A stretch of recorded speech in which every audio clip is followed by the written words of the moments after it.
vai pin hong le mon thung tin nam tin hong le mo ve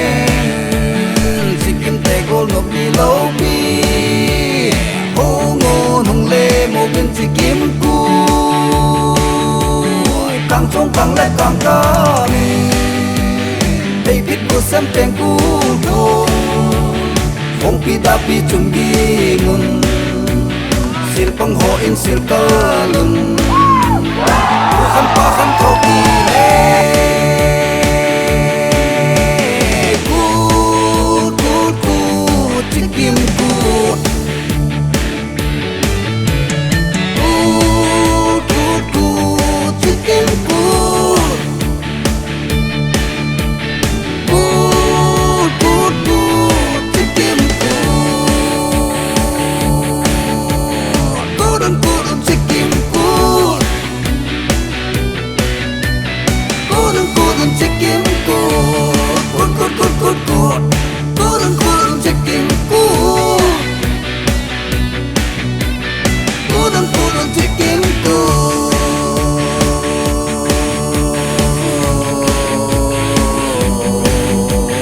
Golden good.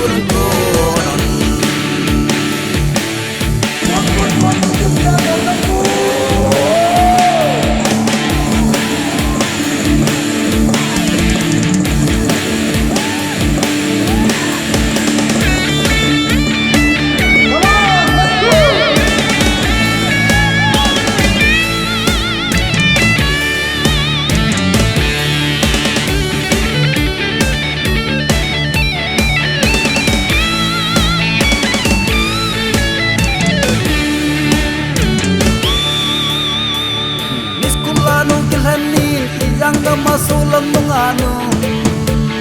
Pai to kupi hung bil tha in Biskulanu kilhanin Yang da masulam munganu Pai to kupi hung bil tha in Cha bang lanu mel vai hung chu in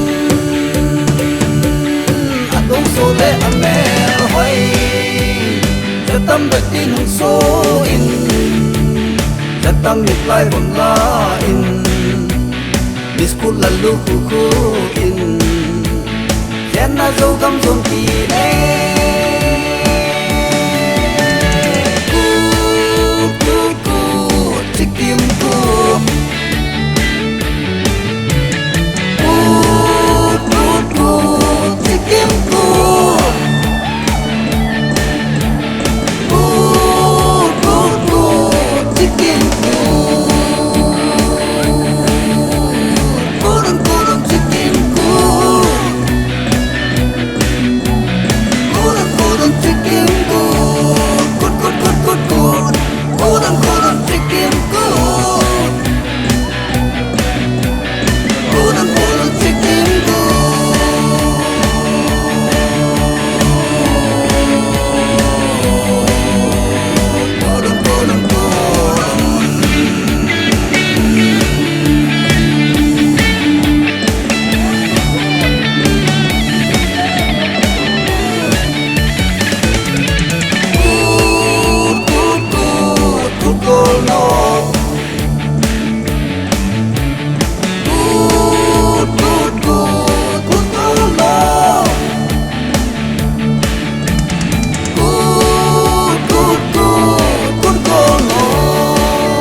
Golden, golden, golden, golden.